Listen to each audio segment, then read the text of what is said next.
Ey, mana pishkab turishini qara. Eskirgan. Almashtirish kerak. Bo'lmaydi. Spalni ham yetib kelgan. Almashtirish kerak. Chirigan.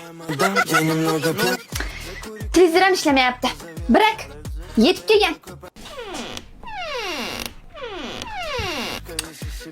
Eshik ham chirigan. Almashtirish kerak. Yo'q, o'zi bu uy menga yoqmayapti. Ketish kerak. Dadasi? Ana spalningizdagi shkaf bor-ku, o'sha chirigan, eskirgan. Tezda almashtirish kerak. Mayli. Almashtiramiz. Ishtahali karniku. Xonamizdagi kravat g'irchillab yotibdi. Almashtirish kerak.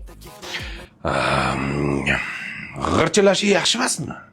Televizoringiz ishlamayapti, eshiklaringiz g'iqillab qolgan. Hammasini almashtirish kerak. O'zichi bu mebellarni to'yimizda qilgansiz. 5 yil bo'ldi-ya.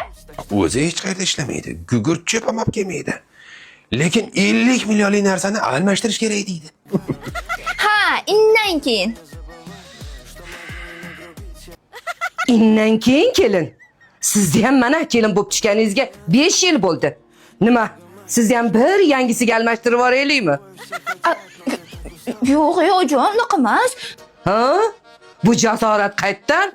Hamma narsa yangiday turibdi-ku. Endi oyjon, Instagramda bir ikkita blogerlarni ko'rdim-da, uylaringizni cho'tki qilib oling, mebellaringizni almashtiring deyishdi. Agar eski mebellaringizni tashlasangiz, yangisiga yo'l ochiladi deyishdi oyjon. Kelin, siz avval yo'lingizni mebelga emas, farosatga oching. Oyi, yo'q narsaga yo'l ochsa qanday bo'lar ekan? Endi oyjon, Instagramda har xil blogerlar ko'raman-da, hayoti yaxshi, uylari zo'r, sayohatlarga chiqadi, erichi mashina uy olib beradi. Bizdachi hech vaqa yo'q, faqat g'iqillagan eshik, buzuq televizor bor xolos. Oyi, buningiz kimdandir motivatsiyani itini olibdi-ku, ha? Kelin, shukr qiling. Uncha-muncha oiladan yaxshi yashaymiz. Instagramdagi soxta hayotga ishonib, o'zingiz chiroyli oilangizni qilib qo'ymang. Oyi, buningiz bilan anoni o'rtasida. Ayyo, unchalik o'rtasida emasman. Endi rost jon. Kelin, Instagramni kamroq tuting. Mundoq bolalaringizga qarang, eringizga qarang. Vaqtingiz qolsa, menga ham qarang. Ha, eriga ko'proq qarasin. Suyilma yo'l, suyuq. Turuningdan, Wi-Fi'da pulini to'lab ket. Soat 5 da Otabek Sharipov vayn qo'yadi.